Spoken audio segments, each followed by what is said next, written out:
ये लो इस फूल की पंखुड़ियां गिनो, इसमें कितनी पंखुड़ी है। तो महाराज कंस पे देवर्षि नारद बाबा फूल की पंखुड़ियां गिनवाने लगे। आज कंस आगे से पंखुड़ियां गिनता है तो हर एक पंखुड़ी 8वीं बैठ रही है, और पीछे से गिन रहा है तो हर एक पंखुड़ी पहली बैठ रही है। कभी बीच से गिनता है, कभी शुरू से, कभी पीछे से, लेकिन हर एक पंखुड़ी 8वीं है, हर एक पहली है। एकदम से कंस का दिमाग घूम गया, कहने लगा कि देवर्षि नारद मेरे कुछ समझ में नहीं आया, आपके कहने का कारण क्या है, मुझे साफ साफ बताओ। देवर्षि नारद बाबा बोले कहने का मतलब साफ है,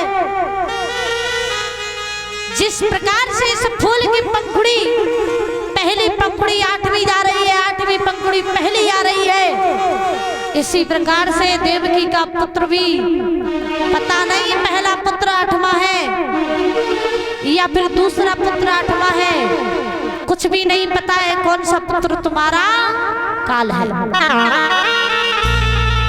इतने शब्द सुने महाराज कंस भागा, एकदम से कंस भागा और भागता हुआ वो कहां पहुंचा जहां देवकी अपने पुत्र को खिला रही थी।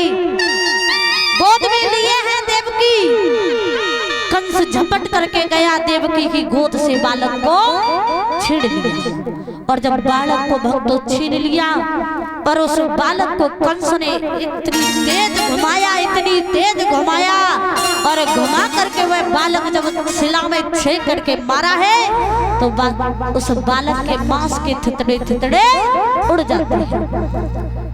उस बालक के मांस के टुकड़े पड़े हैं। कंस वापस लौट आया, देवकी अपने पुत्र के मांस के टुकड़ों को उठा करके रोने लगी, और भक्तों आज देवकी रोने लगी, कहने लगी है भैया बड़ा ही दुष्ट है, बड़ा अत्याचारी है।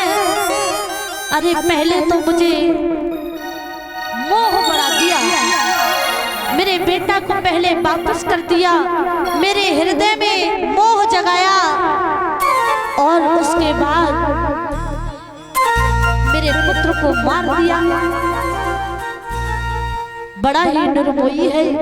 आज देवकी अपने भैया कंस को नाना प्रकार से कोसने लगी है। देवर्षि नारद बाबा वहां से चले जाते हैं, और कंस इसी प्रकार से अत्याचार करता चला जा रहा है, अत्याचार बढ़ाता हुआ जा रहा है।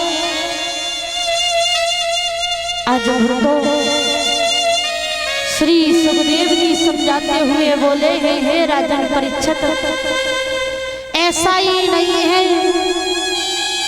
देवकी के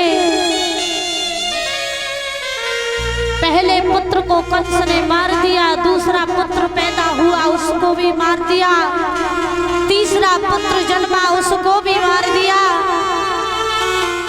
एक नहीं, दो नहीं, 3 नहीं, 4 नहीं, महाराज कंस ने देवकी के 6 पुत्रों का वध कर दिया। ठीक इसी प्रकार से कंस ने देवकी के 6 पुत्र मार डाले। आज देवकी घबराने लगी और बिलखने लगी है, प्रभु को याद करने लगी, बोली है कन्हैया हे दीनानाथ, अब तो आप मेरी आकर के रक्षा करो, हमसे ये और कष्ट सहन नहीं होता है। मेरा भैया इतना बैरी हो गया है, मेरे 6 पुत्रों को मार दिया, और अभी ये हमसे हमारे अंदर इतनी क्षमता नहीं है जो कभी और संतान को जन्म दे सकूं। आज मैया देवकी रोने लगी है, प्रभु को याद करने लगी है, जेलों में बिलखने लगी है और प्रभु को याद कर रही है।